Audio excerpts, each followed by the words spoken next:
Bismillah, alhamdulillah, salatu wassalamu ala rasulillah Sayyidina maulana Muhammad bin Abdullah wa ala alihi wa sahbihi wa man walah wa la hawla wa la quwwata illa billah.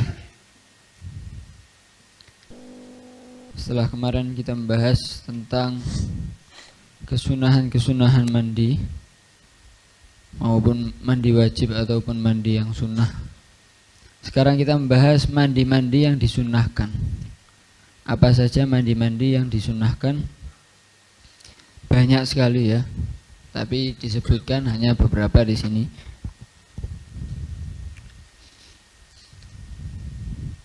Bismillahirrahmanirrahim. Al-awsalul masnunah kathiratun minha ghuslul jum'ah.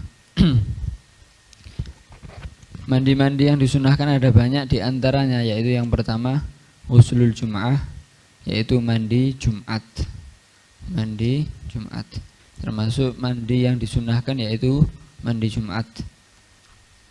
Disunahkan bagi siapa? Bagi orang yang ingin hadir Jumat. Maka bagi orang musafir misalnya yang dia tidak wajib Jumatan dan dia tidak ingin hadir Jumatan, ya, tidak ingin hadir Jumatan karena dia musafir misalnya, maka tidak disunahkan mandi. Ini pendapat yang kuat. Tapi ada pendapat disunahkan bagi siapapun walaupun yang tidak hadir. Sebagaimana nanti mandi hari raya. Kalau mandi hari raya, apakah hanya bagi orang yang sholat? Nanti akan dibahas ya. Kalau mandi Jumat disunahkan bagi orang yang hadir saja.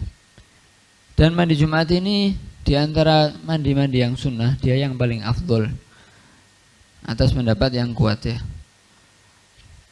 Bahwa madhab qadim ya, mu'tamad. Yang mu'tamad di masalah ini madhab qadim, yaitu apa? Paling afdolnya mandi-mandi yang sunnah itu mandi Jumat. Kemudian mandi Jumat ini kapan masuk waktunya? Yaitu masuk waktunya dengan terbitnya fajar, bitulu'il fajri shadiq ya. Masuk waktunya dengan masuk atau terbitnya fajar shadiq. Kalau sudah masuk waktu subuh, saat itu mulai masuk waktu untuk mandi Jumat. Jadi bagi misalnya orang yang dia ingin berangkat pagi-pagi banget ya, jadi setelah sholat subuh mau langsung mandi juga sudah masuk waktunya. Dan selesai atau selesai waktu mandi Jumat itu sampai dia ya'as min fi'lil jum'ah, atau dia putus asa untuk ikut Jumatan. Kalau sudah misalnya Jumatannya selesai misalnya, maka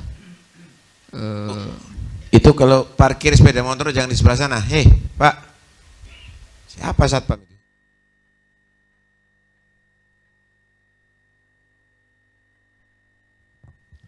jadi Kok disingit no parkirnya situ? Enggak ada yang perhatian, ada di situ nanti hilang. Parkirnya ada di situ.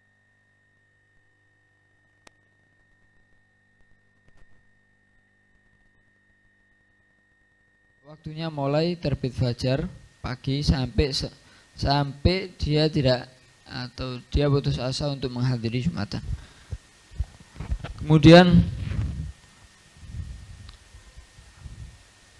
Kemudian ya, apabila orang yang ingin hadir Jumatan ini, misalnya nanti ada beberapa orang yang dia makruh atau haram untuk menghadiri Jumatan.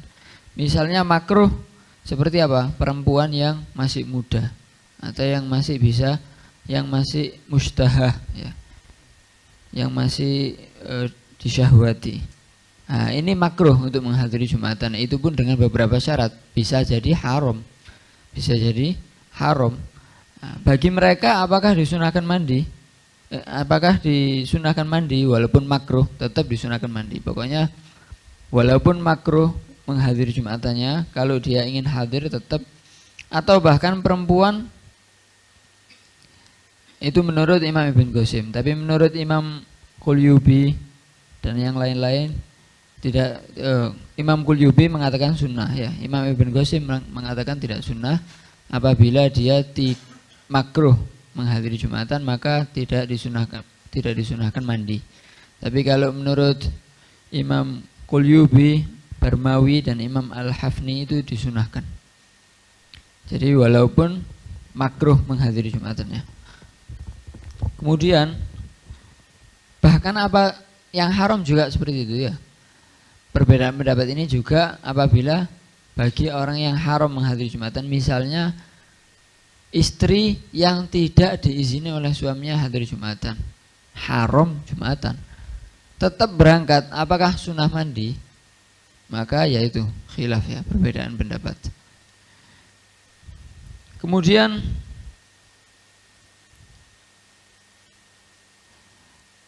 dan bahkan termasuk saking disunahkannya ya, saking kuatnya disunahkannya mandi Jumat ini, kalau seandainya walau ta'aradul bukur wal ghusul au badaluhu kudimal ghusul. Kalau seandainya ada orang, saya kalau mandi dulu tidak bisa berangkat pagi-pagi, tapi kalau saya harus mandi, kalau saya tidak berangkat pagi-pagi, saya bisa mandi Jumat. Maka didahulukan mana? Kan disunahkan semua ya. Disunahkan kita berangkat awal untuk Jumatan. Dan juga kita disunahkan mandi Jumat. Tapi kita tidak bisa gabungkan. Bisanya cuma salah satu. Kalau berangkat pagi-pagi misalnya airnya masih tidak ada, nanti jam 10 airnya keluar misalnya. Saya kalau nunggu air untuk mandi, maka saya tidak bisa pagi-pagi berangkat. Tetapi kalau saya tidak pagi-pagi, saya bisa dapat kesunahan mandi Jumat. Maka didahulukan yang mana? Didahulukan kesunahan mandi Jumat ya. Karena mandi Jumat lebih afdol. Saking kuatnya kesunahannya mandi Jumat ini. Dan kemudian kalau dia setelah mandi Jumat dia berhadas atau junub, apakah disunahkan mengulangi? Di sini ada perbedaan pendapat. Sebagian ulama mengatakan sunnah mengulangi mandi, tapi sebagian lagi tidak. Ala kulli hal. Jadi itu kesunahan mandi Jumat ya. Dan termasuk mandi-mandi yang paling afdol di antara mandi-mandi sunnah, yaitu mandi Jumat. Kemudian mandi sunnah yang kedua yaitu apa? Wa ghuslul idain.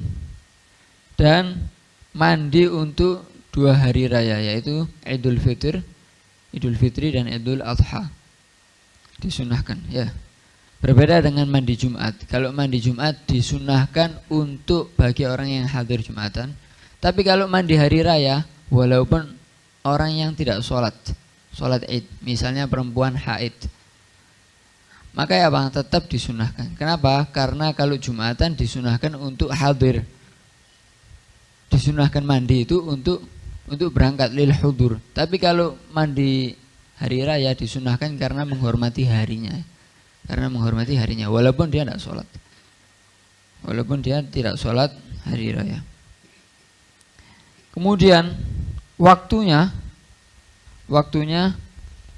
yaitu mulai waktu disunahkannya masuk waktunya mandi 2 hari raya itu dengan masuknya setengah malam terakhir ya. Masuk setengah malam terakhir. Misalnya ini malam takbiran ini misalnya. Jam 12 setengah malam sudah berlalu, maka masuk waktu untuk kita sudah diperbolehkan mandi hari raya. Tidak harus setelah subuh. Kalau Jumatan setelah masuknya waktu fajar.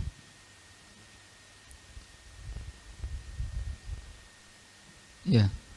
Masuk dihitung lail itu malam itu ya mulai ghurubus syams ya. Terbenamnya matahari sampai tulu'ul fajar, sampai terbitnya matahari. Sampai. Ya. Tulu'ul fajar ya. Sampai terbitnya fajar ya. Sampai subuh. Maghrib sampai subuh itu berapa jam? Dibagi 2. Separuh terakhir. Jadi nggak harus jam 12. Kecuali kalau maghribnya jam 6, subuhnya jam 6. Tapi kalau maghribnya jam setengah 6, subuhnya jam 4, ya tinggal dibagi aja separuh. Bisa jam 11 itu ke atas, ya itu ini separuh terakhir itu. Ya. Jadi bukan dibahasakan jam 12 ya. Jadi masuk waktunya dengan berlalunya setengah malam daripada malam Id. Dan keluar waktu mandi Id ini, mandi untuk hari raya ini, dengan terbenamnya matahari di hari raya itu ya. Jadi misalnya setelah sholat, apakah tetap disunahkan? Ya tetap disunahkan sampai terbenamnya matahari, baru selesailah waktu disunahkannya mandi hari raya. Kemudian afdolnya kapan ya? Itu kan waktunya umum ya, secara umum. Afdolnya dilakukan setelah subuh. Afdolnya dilakukan setelah ba'dal fajr. Kemudian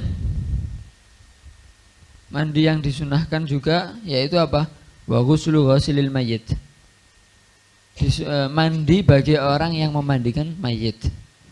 Ini disunahkan ya. Setelah memandikan jenazah, maka disunahkan kita mandi. Maupun mayitnya ini muslim atau kafir ya. Nanti apakah memandikan jenazahnya orang kafir? Ya boleh, jaiz. Tidak ada anjuran dan tidak ada larangan. Tapi boleh saja ya.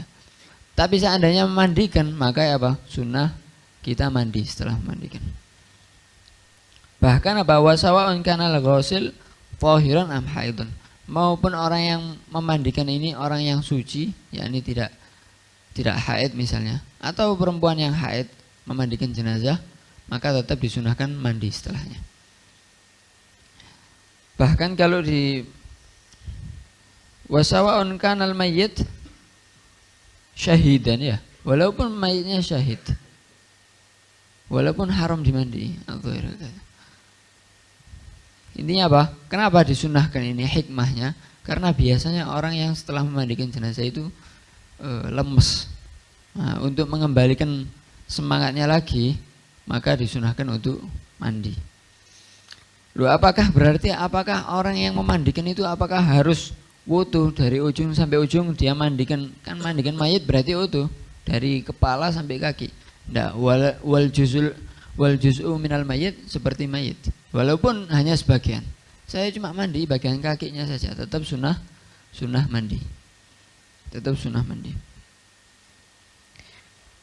Kemudian bahkan nah ini menurut mazhab jadid ya, menurut mazhabnya Imam Syafi'i yang jadid, mandi yang paling afdol itu mandinya ini, ghuslu ghasilil mayyit ini.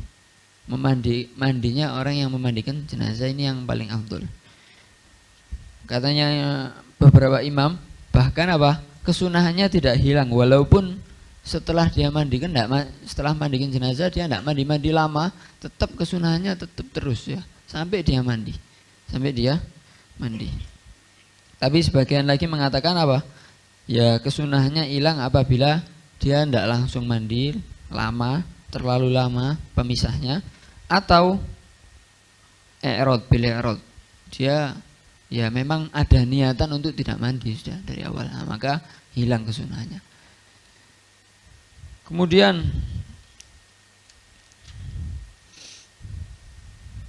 Kemudian mandi yang sunnah selanjutnya yaitu apa? Wal ghuslul istisqa. Mandi untuk meminta hujan. Untuk sholat istisqa ya. Untuk sholat istisqa. Ini juga disunahkan ya. Kemudian kapan masuk waktunya? Masuk waktunya mandi untuk sholat istisqa. Sholat istisqa itu sholat untuk meminta hujan. Kalau paceklik lama misalnya lama tidak hujan, maka nanti disunahkan ya untuk sholat istisqa ya. Nah, nanti sebelum sholat istisqa disunahkan mandi. Nah, mandi ini masuknya waktunya kapan? Yaitu kalau dia mau sholat istisqa sendirian, maka ya untuk ketika dia ada keinginan untuk sholat, maka masuk sudah waktunya. Tapi kalau dia mau sholatnya berjamaah, maka masuk waktunya ketika orang-orang sudah kumpul untuk sholat. Orang-orang sudah kumpul untuk sholat, sudah mau sholat istima'in nas, maka baru kita disunahkan untuk mandi. Tapi di Hasyiahnya Imam Mudabiri ya, Katanya di ta'liq Bughiyah itu dikatakan yufidu kalamul mudabiri fi maudu'in annal murad dukhulu waqtil istima' fil adah ya. Jadi tidak nunggu orang-orang kumpul, tapi biasanya orang-orang kumpul itu kapan ya itu sudah sunnah. Jadi tidak harus nunggu orang-orang kumpul terus kita baru sunnah untuk mandi, untuk istisqa.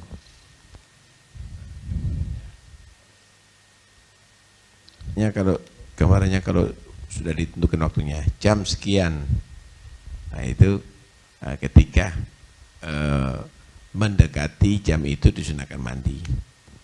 Ya diukur juga jaraknya dia dengan apa? Dengan ke tempat istimak tadi itu juga ya. Kemudian disunahkan juga mandi wal ghuslu lil khusuf wal kusuf. Disunahkan mandi untuk dua gerhana, yakni gerhana matahari dan gerhana bulan. Walaupun dia tidak sholat, ya. Walaupun dia tidak sholat khusuf dan kusuf, dia tidak sholat gerhana tetap sunnah mandi.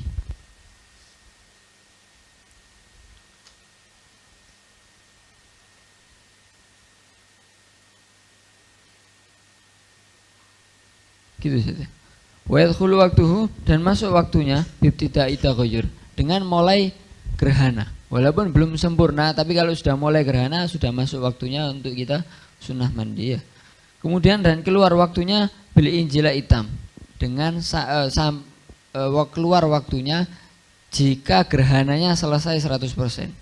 Jadi kalau selama masih belum selesai 100%, gerhana kan tergantung ya, ada gerhana yang misalnya masih ada yang ketutupan sedikit, misalnya mataharinya atau bulannya, maka maka tetap masih sunnah sampai benar-benar hilang betul gerhananya baru selesai waktu untuk mandi ya. Kemudian disunahkan juga mandi wali islamil kafir, dan disunahkan mandi bagi orang yang baru masuk Islam. Orang kafir yang baru masuk Islam disunahkan bagi dia mandi. Walaupun Islamnya dia ini tidak Islam sendiri, tapi Islamnya itu tabaan. Nanti misalnya anak kecil ya, yang belum balik, dia otomatis menjadi Muslim apabila orang tuanya nanti masuk Islam. Walaupun cuma salah satu orang tuanya. Nah, ketika anaknya menjadi Muslim, padahal dia tidak syahadat sendiri ya, karena dia ikut dengan orang tuanya, maka ya apa? Sunnah bagi anak kecil ini tetap untuk mandi. Walaupun dia masuk Islamnya tabaan. Dan kemudian disunnahkan bagi orang yang masuk Islam ini juga untuk memotong seluruh rambut yang ada pada dirinya, semuanya, mulai kepala sampai bawah, kecuali jenggot bagi orang laki saja. Mencukur sampai habis ya, halak. Disunahkan mencukur sampai habis. Kalau dia kapan mencukurnya, sebelum mandi atau setelah mandi? Kalau dia mempunyai hadas akbar atau dia ini junub ketika dia kafir misalnya ya, maka apa? Disunahkan mencukur itu setelah mandi, supaya tidak ada anggota atau rambut yang dipotong dalam keadaan junub. Tetapi kalau dia ini tidak punya hadas akbar, misalnya dia belum pernah wajib mandi ketika kafir misalnya, kemudian dia masuk Islam, maka disunahkan memotong rambut-rambut terlebih dahulu baru mandi. Kemudian kalau zahir ibarahnya para ulama ya, katanya di beberapa kitab, zahir ibarahnya para ulama tidak dibedakan antara laki dan perempuan ya. Disunahkan halak dari kepala sampai bawah. Disunahkan gundul dari kepala sampai bawah. Tidak dibedakan laki dan perempuan. Zahir ibarahnya. Tapi sebagian tidak disamakan dengan haji ya. Disamakan dengan haji berarti bagi laki disunahkan sampai gundul kepala, khususan kepala ya. Bagi perempuan sunnah memendekkan. Begitu juga khunsa. Unsa itu orang yang punya dua kelamin. Ala kulli hal, jadi di sini ada dua pendapat. Cuma sepertinya lebih kuat yang pertama ya. Jadi tidak dibedakan antara laki dan perempuan. Kemudian, maka kalau sudah dikatakan seperti itu, tidak dibedakan antara laki dan perempuan, ini termasuk suatu keadaan yang dikecualikan ya. Karena makruh perempuan menggundul rambut kepalanya sampai gundul ya, sampai habis, itu hukumnya makruh. Nah ini termasuk yang dikecualikan, maka tidak makruh, bahkan sunnah menurut mereka yang mengatakan tidak dibedakan antara laki dan perempuan. Kemudian juga disunahkan mandi wa ifaqatil majnun ya. Mandi untuk sadarnya orang yang gila, wal mughma alaih, dan orang yang pingsan. Disunahkan apa? Mandi.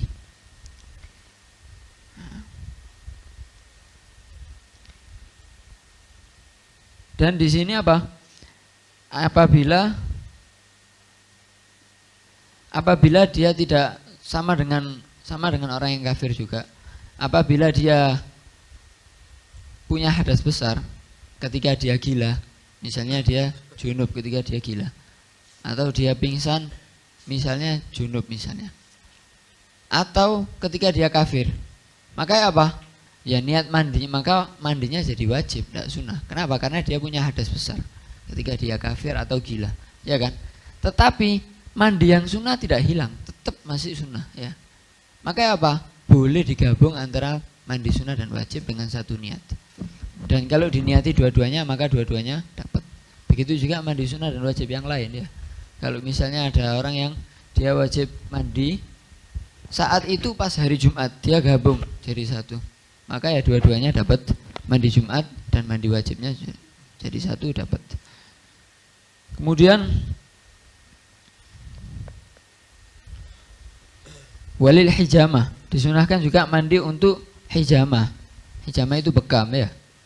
Begitu juga fasad itu bedanya. Kalau hijamah itu dia diambil dari urat-urat kecil ya, gitu ya.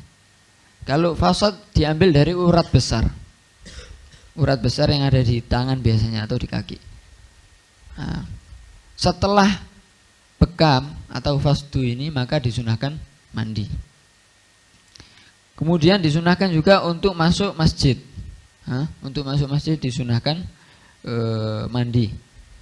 Dan disunahkan walikulli lailatin min Ramadan. Disunahkan mandi juga untuk setiap hari, setiap malam daripada bulan Ramadan.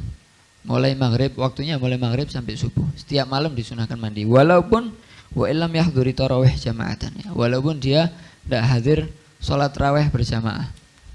Khilafan lil Azru'i. Menurut Imam Azru'i ya kalau disunahkan mandi itu kalau mau hadir tarawih berjamaah, supaya yang sampingnya tidak keganggu ya. Tapi kalau tidak, maka tidak disunahkan. Itu menurut Imam Azru'i. Tapi pendapat yang kuat ya walaupun dia tidak sholat tarawih berjamaah tetap sunnah mandi. Mungkin itu mandi-mandi yang disunahkan. Mandi-mandi yang disunahkan. Jadi ada mandi itu disunahkan untuk sholatnya, ada bukan untuk sholatnya. Nah, seperti Jum'ah itu mandi untuk menghadiri sholat. Nah, seperti hari raya mandi untuk hari raya walaupun tidak sholat. Walaupun tidak sholat id gitu. Itu juga khusuf, mandi untuk khusuf atau kusuf walaupun tidak sholat gitu. Nah, ada mungkin tambahan faedah atau ada pertanyaan, silakan. Tadi belum dijelaskan kalau yang afdol untuk mandi sholat Jumat itu tagribuhu min dhihabihi afdol. Jadi mandinya kalau sudah mendekati dengan berangkatnya ke sholat Jumat. Jadi kalau misalnya mau berangkat jam 11, ya mungkin mandinya jam 11 kurang seperempat begitu. Afdolnya begitu. Kenapa? Karena maksud dan tujuan mandi Jumat itu al-ghuslu lil ijtima', untuk kita berkumpul dengan orang-orang dan supaya tidak terganggu dengan bau yang keluar dari badan yang gak enak. Kemudian juga batasan al-ya'su min fi'lil jum'ah. Di sini disebutkan di Baijuri batasannya itu ketika orang dikatakan sudah tidak bisa mendapatkan Jumat, yaitu yahsulu bi salamil imam. Kalau imam itu sudah salam daripada sholat Jumat, itulah dia sudah habis waktu mandi Jumatnya. Terus juga di antara larangan-larangan bagi orang yang sedang haid itu at-tahara bi niyatil ibadah, bersuci dengan niat ibadah. Kalau yang kita sudah bahas tadi, yang sudah dijelaskan, berarti bisa disimpulkan ada pengecualian. Tadi ghusl idain, mandi 2 hari raya. Bagi perempuan yang sedang haid tetap diperbolehkan mandi 2 hari raya. Begitu juga mandi yang berkaitan dengan haji, yaitu mandi ihram misalnya. Begitu juga yang barusan dibahas juga, mandi memandikan mayat. Jadi walaupun perempuan yang sudah memandikan mayat dalam keadaan haid tetap diperbolehkan dia mandi.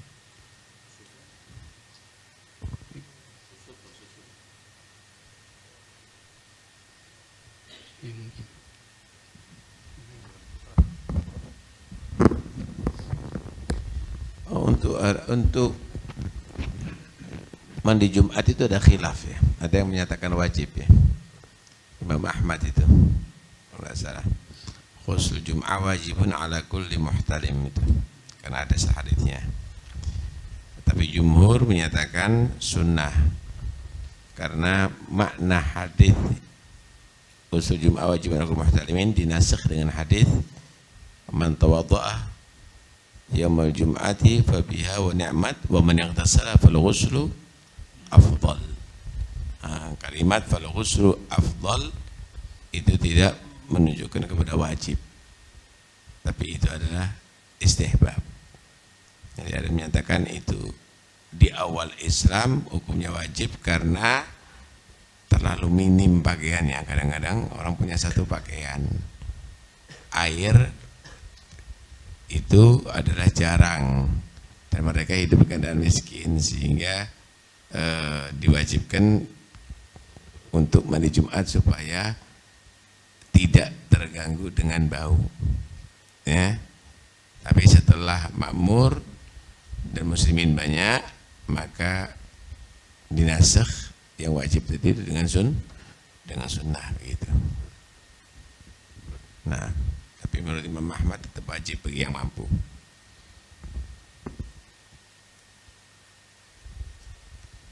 Ada yang perlu ditanyakan atau perlu ditambah? Tafadhol, diangkat tangannya. Mic-nya.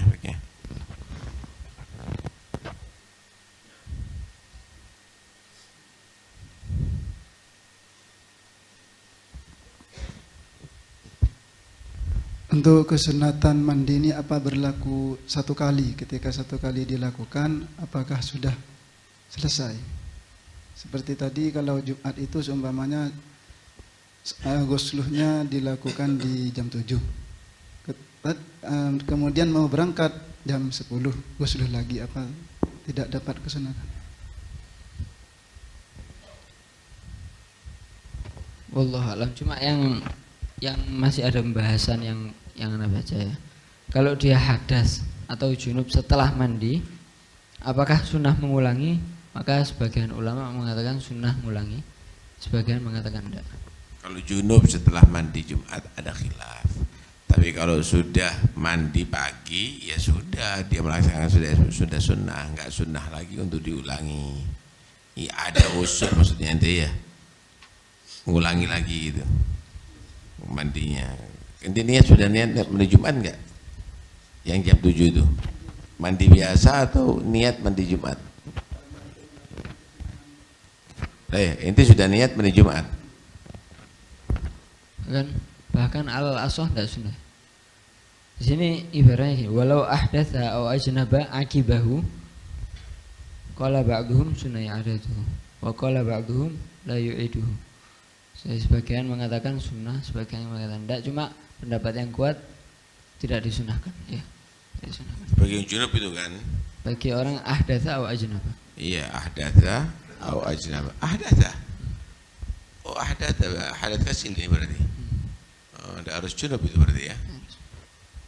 Kalau memang ada hadas atau junub setelah mandi Jumat ada khilaf. Alhamdulillah. Ada yang menyatakan itu tetap tidak sunnah lagi, ada yang menyatakan sunnah ngulangi lagi, tapi lebih kuat mana? Lebih kuat yang pertama, nggak sunnah. Ya.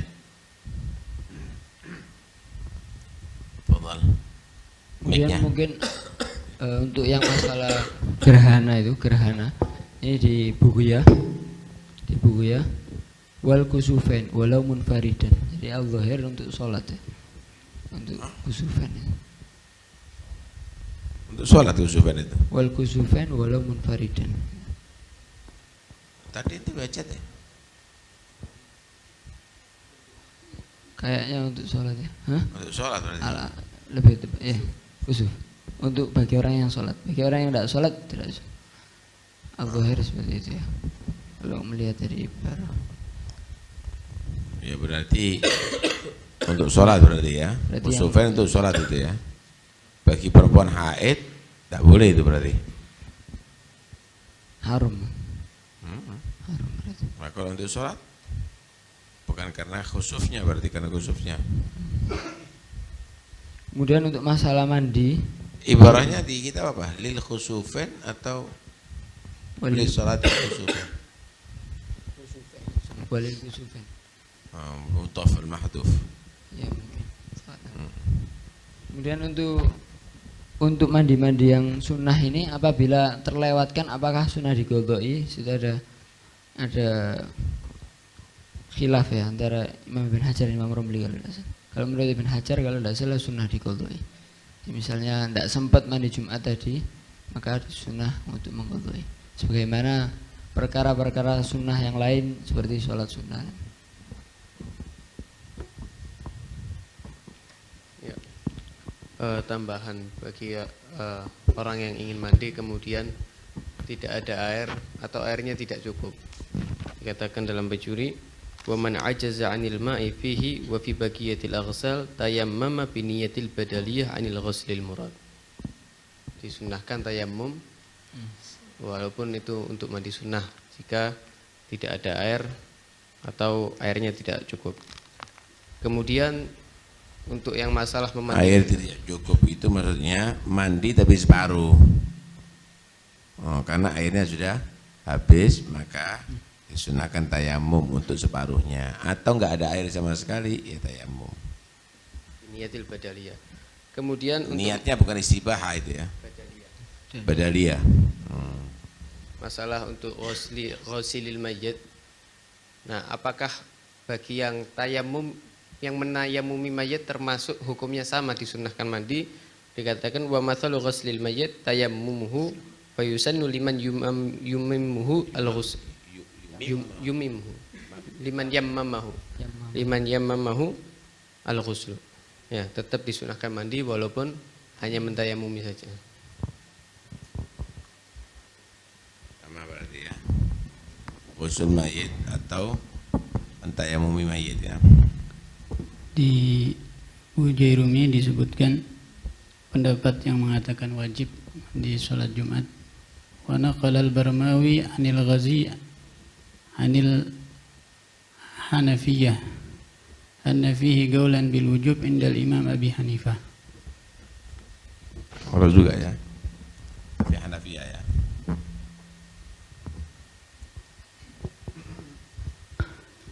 Kita mengetahui bahwa Allah SWT itu menyimpan kemurkaannya di dalam sebuah maksiat. Tadi dikatakan oleh Habib Husin, mar'a mustaha atau wanita yang masih muda pergi ke masjid bisa makruh, bisa haram. Fenomena yang ada di sini adalah banyak masjid yang memberikan fasilitas muslimat untuk sholat idain, ya. Terus wanita itu bermasjid berpakaian seksi, Beb, sehingga terjadilah mustahid itu. Nah, yang saya tanyakan adalah apakah para takmir yang memberikan fasilitas itu mendapatkan dosa dari wanita yang mustahid tersebut yang berpakaian seksi? Terima kasih.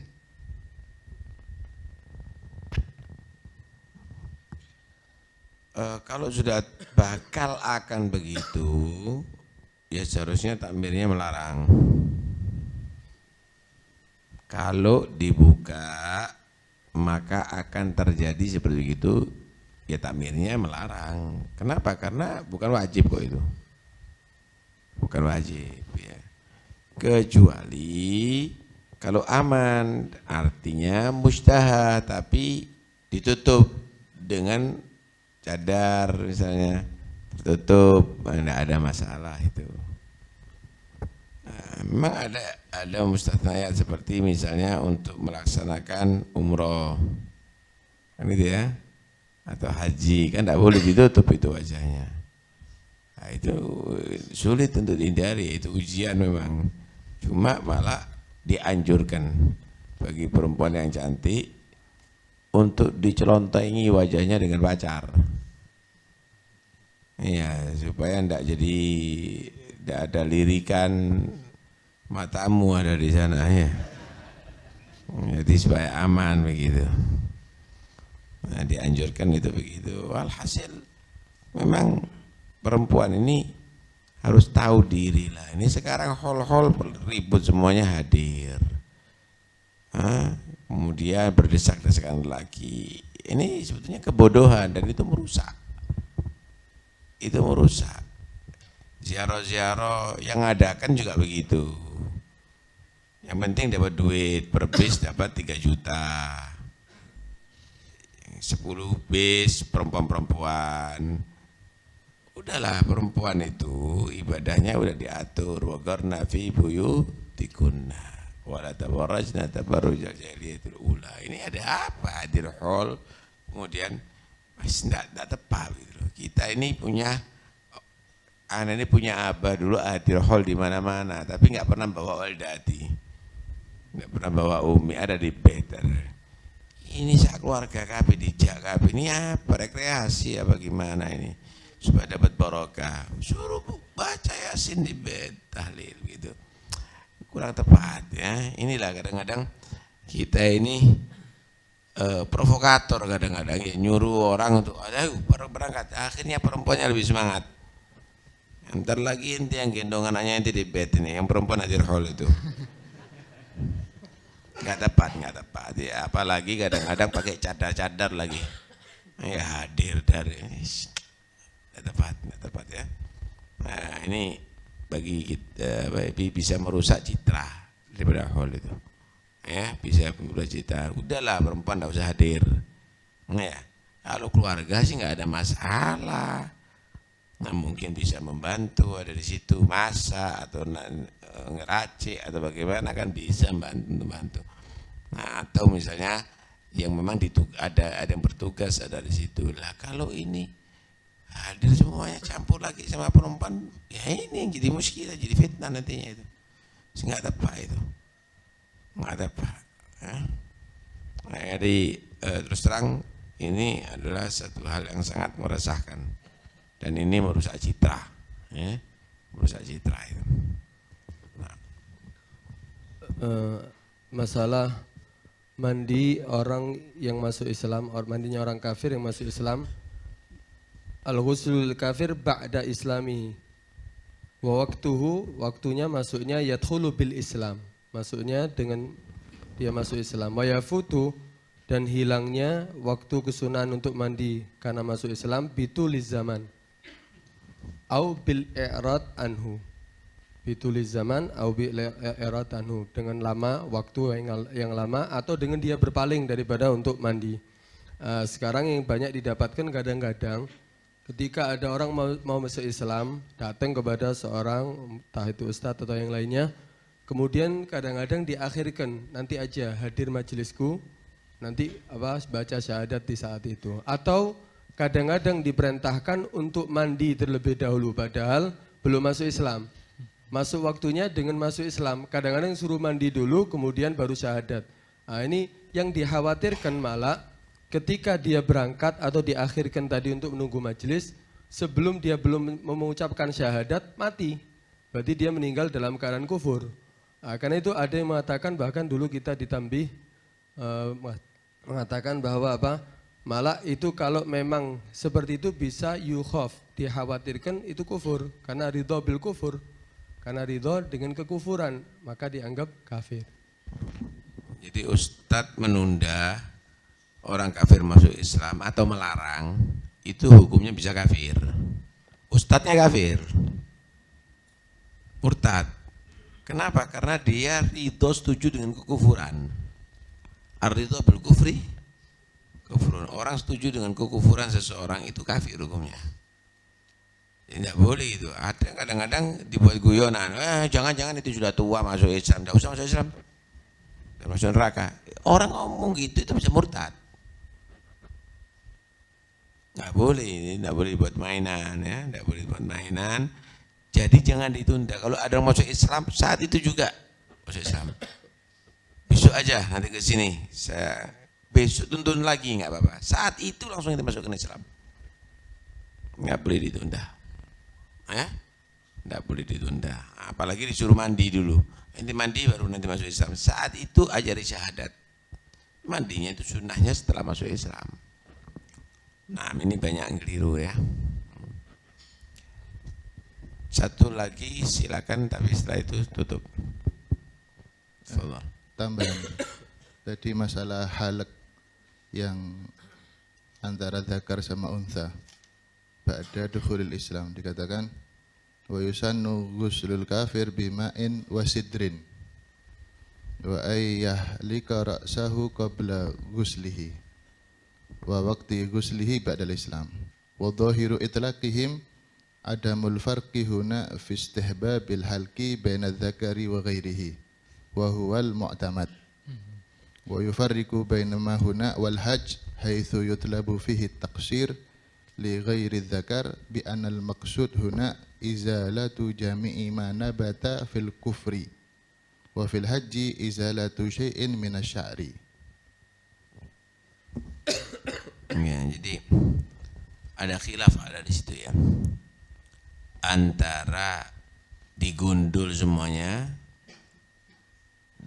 laki atau perempuan sama setelah masuk Islam itu dalam rangka supaya tidak ada disisakan yang ikut dalam kekufurannya, yang bisa ya kalau tangan ini tangan ikut dalam kekufuran dipotong tangannya ya salah lehernya ente nanti akhirnya ya mati. Indah ini maksudnya yang biasa yang bisa untuk dihabisi ya dibersihkan.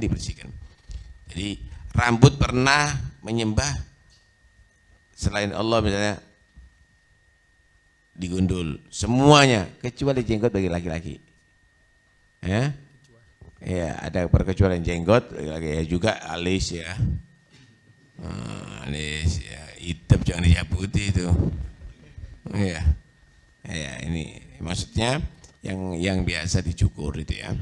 Bulu ketiak, bulu kemaluan dan seterusnya ya. Kalau bulu yang ada di kulit atau apa ya enggak usah ya, enggak usah. Yang biasa dicukur dihilangkan supaya tidak ada yang tersisa daripada yang pernah ikut dalam kekufurannya. Ya, bagi yang menyatakan laki sama perempuan itu adalah sama, ini pendapat yang mu'tamad, itu alasannya ya. Nah, dikiaskan dengan haji atau umroh, loh haji itu bukan untuk karena menghabiskan, tidak menyisakan yang dalam kekufuran, tapi hanya menghilangkan rambut. Karena itu bagi perempuan makruh untuk digundul tapi ditaksir, ya, dipotong rambutnya tadi itu. Sholat berjamaah di luar masjid, di musola di mana-mana semuanya itu ada hail kain yang menutup. Ada yang bilang tidak bisa itu, tidak sah berjamaahnya gitu katanya Ustaz. Terus itu dan itu terjadi di mana-mana, semua musola seperti gitu. Ada musola ada masjid. Kalau masjid tidak ada masalah. Musola, Zat. Musola. Kalau musola Di rumah. harus ngelihat gerakannya imam atau gerakan makmum yang sah.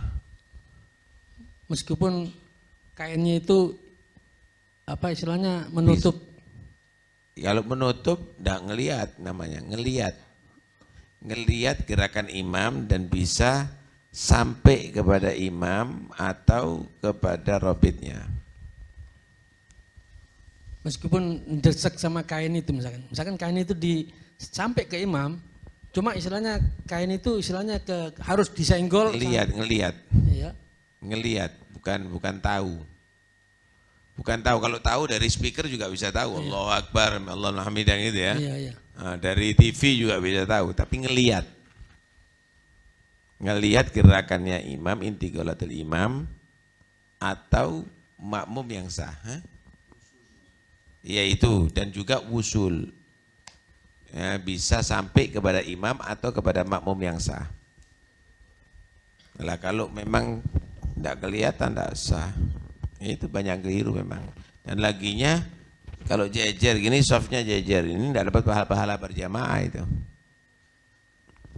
Yang biasanya kan kanan di sebelah kirinya perempuan, ditutupi sama kain itu dibuka. Sah. Dibuka sedikit yang di muka itu yang sekiranya salah satu kelihatan gerakan imam. Dibuka kira-kira 1 kil gitu, Ustaz. Apa? Tak tahu yang sekiranya tahu gerakan imam. Bukan aku gitu. Yang sekiranya ada yang ngelihat imam itu bergerak. Cuma gerakannya. Gerakannya imam itu dia ketahui dan bisa sampai ke sana.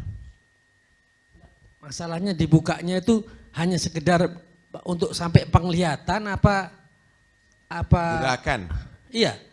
Ngelihat gerakannya imam apa mesti kira-kira seukurannya badan untuk bisa sampai ke sana? Kelihatan. Cuma kelihatan aja. Harus kelihatan. Berapa? Gerakannya imam. Dan juga tidak boleh diikat itu ya. Harus kelihatan imam. Ya. Syaratnya sebetulnya ada 3. Kalau memang bukan di masjid, syaratnya ada 3. Yang pertama, tidak ada mani'ur ru'yah. Tidak ada sesuatu yang mencegah untuk terlihatnya imam atau sebagian makmum. Itu yang pertama. Karena itu kalau ada selambu tertutup semuanya, ya tidak sah. Kalau biasanya kalau di samping itu perempuannya biasanya dibuka, sekiranya makmum yang di depan, yang perempuan kelihatan imam gerakan imamnya. Atau gerakan sebagian makmum kalau memang di belakang. Itu yang pertama. Yang kedua, tidak ada mani'ul istitrak. Tidak ada sesuatu yang mencegah bisa sampai ke imam bi ghairi izwirar wal initaf, dengan tanpa membalikkan badan. Jadi dia harus ya kalau memang kelihatan tapi tidak ada jalan menuju imam, harus keluar dulu, harus berbalik badan, ya tetap tidak sah. Misalnya dari kaca atau yang lainnya tetap enggak sah. Itu harus bisa sampai ke imam dengan tanpa membalikkan badan. Yang ketiga, mengetahui perpindahan rukun daripada imamnya. 3 syarat ini. Jadi begini loh, sebetulnya semua takmir itu belajar cara mengelola masjid. Ini cari takmir terus sugih. Biar kalau ada kekurangan duit ngeluarkan. Belajar cara mengelola masjid, mengatur masjid. Itu penting. Lah kalau belum ada ilmunya, jangan takmir, ngawur jadinya. Bisa dosa loh, nggak boleh itu. Sampai keuangan masjid bagaimana, dikeluarkan untuk apa, itu harus paham. Ini kadang-kadang buat acara-acara pakai duit di masjid, tapi acaranya di luar masjid, kan tidak tepat itu. Misal kurban kemarin dibiayai sama masjid, kan nggak ada hubungannya dengan masalah masjidiyah itu. Ini tidak tepat gitu loh. Kemudian ada di Indonesia ini ada hal yang remeh tapi akhirnya membuat orang banyak dosa. Masjid membangun kamar mandi. Itu akhirnya kamar mandi hanya diperuntukkan untuk masalah masjid. Lah kalau sopir hanya ngoyodok ada di situ, ya apa itu? Karena itu ada di Hadramut enggak begitu, masjid-masjid. Kamar mandi itu ini lain. Sehingga airnya misalnya dibuat untuk ngisi apa? Ngisi mobil atau apa, itu nggak ada masalah. Jangan dibangun dengan duitnya masjid. Dan kalau wakaf itu bangun dulu fondasi itu wakafkan masjid. Yang lainnya jangan. Ini enggak 1000 meter wakaf masjid. Masjid kabeh 1000 meter. Nah, ini kamu buat kamar mandi gimana nantinya? Akhirnya cari gol-gol yang doif. Gimana caranya supaya boleh? Lah kan tidak benar itu. Nah, karena itu jangan gampang-gampang melafalkan dan juga belajar cara pengelolaan masjid. Ini sebetulnya harus diadakan itu, harus diadakan. Ini banyak yang keliru ya, banyak yang salah. Wallahu alam, cukup ya.